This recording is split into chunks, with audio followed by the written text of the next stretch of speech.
ಬೆಂಗಳೂರಿನಲ್ಲಿ ಕಳೆದ 2 ಗಂಟೆಗಳಿಂದ ಮಳೆ ಅಬ್ಬರ ಜೋರಾಗಿದೆ. ಬೆಂಗಳೂರಿನ ಹಲವೆಡೆ ಭಾರೀ ಮಳೆ ಉಂಟಾಗಿದ್ದು ಟ್ರಾಫಿಕ್ ಜಾಮ್ ಕೂಡ ಸಂಭವಿಸಿದೆ. ಶಿವಾಜಿನಗರ, ವಸಂತನಗರ, ಶಾಂತಿನಗರ, ಜಯನಗರ, ವಿಜಯನಗರ, ಮಲ್ಲೇಶ್ವರಂ, ಯಶವಂತಪುರದಲ್ಲಿ ಮಳೆ ಅಬ್ಬರ ಜೋರಾಗಿದೆ. ರಾಜಾಜಿನಗರ, ಎಂಜಿ ರಸ್ತೆ, ಕಬ್ಬನ್ ಪಾರ್ಕ್ ಸೇರಿ ಹಲವೆಡೆ ಮಳೆಯಾಗಿದೆ. ರಸ್ತೆ ದಾಟಲು ಪಾದಾಚಾರಿಗಳು, ವಾಹನ ಸವಾರರು ಪರದಾಡುವಂತಹ ಸ್ಥಿತಿ ನಿರ್ಮಾಣ ಆಗಿದೆ. ಇಷ್ಟು ದಿನ ರಾಜ್ಯದ ಹಲವೆಡೆ ಮಳೆಯಾಗ್ತಾ ಇತ್ತು. ಆದರೆ ಇವತ್ತು ಕಳೆದ 2 ಗಂಟೆಗಳಿಂದ ಸತತವಾಗಿ ಭಾರೀ ಮಳೆಯಾಗಿದೆ.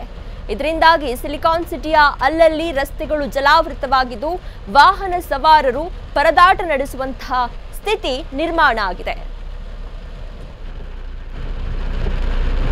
ನೀವು ದೃಶ್ಯದಲ್ಲಿ ಗಮನಿಸ್ತಾ ಇರಬಹುದು, ರಸ್ತೆ ಮೇಲೆಯೇ ಪ್ರವಾಹದ ರೀತಿಯಲ್ಲಿ ಮಳೆಯ ನೀರು ಹರಿದುಕೊಂಡು ಹೋಗ್ತಾ ಇದೆ.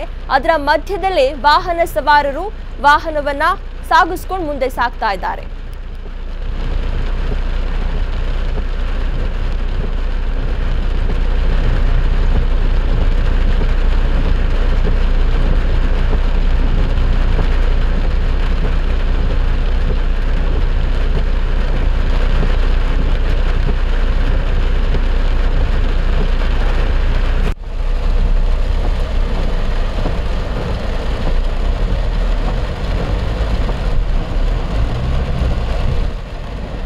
ಹೆಚ್ಚಿನ ಡೀಟೇಲ್ಸ್ ಅನ್ನ ನಮ್ಮ ಪ್ರತಿನಿಧಿ ಅಂಕಿತಾ ನೀಡ್ತಾ ಹೋಗ್ತಾರೆ. ಅಂಕಿತಾ, ಕಳೆದ 2 ಗಂಟೆಗಳು ಕೂಡ ಧಾರಾಕಾರವಾಗಿ ಮಳೆಯಾಗ್ತಾ ಇದೆ. ಎಲ್ಲೆಲ್ಲಿ ಏನೇನು ಅವಘಡಗಳು ಸಂಭವಿಸಿದೆ? ಹೆಚ್ಚಿನ ಡೀಟೇಲ್ಸ್ ಅನ್ನ ನೀಡೋದಾದ್ರೆ. ಪ್ರೀತಿ, ಬೆಂಗಳೂರಿನಲ್ಲಿ ಇವತ್ತು ಮಧ್ಯಾಹ್ನದ ನಂತರ ಮೋಡ ಕವಿದ ವಾತಾವರಣ ಇತ್ತು. ಅದರಂತೆ ಇವತ್ತು ರಾತ್ರಿ 9 ಗಂಟೆ ಆಗ್ತಾ ಇದ್ದಂಗೆ ಮಳೆರಾಯನ ಆರ್ಭಟ ಜೋರಾಗಿದೆ. ಬೆಂಗಳೂರಿನ ಸಾಕಷ್ಟು ಕಡೆಗಳಲ್ಲಿ ಅಂದ್ರೆ ಮಲ್ಲೇಶ್ವರಂ, ಯಶವಂತಪುರ, ಮತ್ತಿಕೆರೆ ಸೇರಿದಂತೆ ಸಾಕಷ್ಟು ಕಡೆಗಳಲ್ಲಿ ವರುಣನ ಆರ್ಭಟ ಜೋರಾಗಿತ್ತು. ಜೊತೆಗೆ ವಾಹನ ಸವಾರರು ಕೂಡ ಪರದಾಡುವಂತಹ ಪರಿಸ್ಥಿತಿ ನಿರ್ಮಾಣ ಆಗಿತ್ತು. ರಸ್ತೆ ಪೂರ್ತಿ ನೀರು ತುಂಬಿಕೊಂಡಿರೋದ್ರಿಂದ ಯಾವುದು ರಸ್ತೆ ಯಾವುದು ಗುಂಡಿ ಅನ್ನೋದೇ ಕನ್ಫ್ಯೂಸ್ ಆಗಿದೆ. ಆ ರೀತಿಯಷ್ಟು ವಾಹನ ಸವಾರರು ಪರದಾಡುವಂತಹ ಪರಿಸ್ಥಿತಿ ನಿರ್ಮಾಣ ಆಗಿತ್ತು. ಸತತ 1 ಗಂಟೆಗಳ ಕಾಲ ನಿರಂತರವಾಗಿ ಮಳೆ ಸುರಿದ ಪರಿಣಾಮವಾಗಿ ನೀರು ಹೋಗೋದಕ್ಕೆ ಜಾಗ ಇಲ್ಲದೆ ಅಲ್ಲಲ್ಲಿ ನೀರು ಕೂಡ ನಿಂತಿತ್ತು. ಹಾಗಾಗಿ ಈಗ ಸದ್ಯಕ್ಕೆ ಸ್ವಲ್ಪ ಮಟ್ಟಿಗೆ ಮಳೆ ಕಡಿಮೆ ಆಗಿರೋದ್ರಿಂದ ವಾಹನ ಸವಾರರು ತಮ್ಮ ವಾಹನದ ಮೂಲಕ ಮನೆಗೆ ತೆರಳುವಂತಹ ಕೆಲಸವನ್ನ ಕೂಡ ಮಾಡ್ತಾರೆ.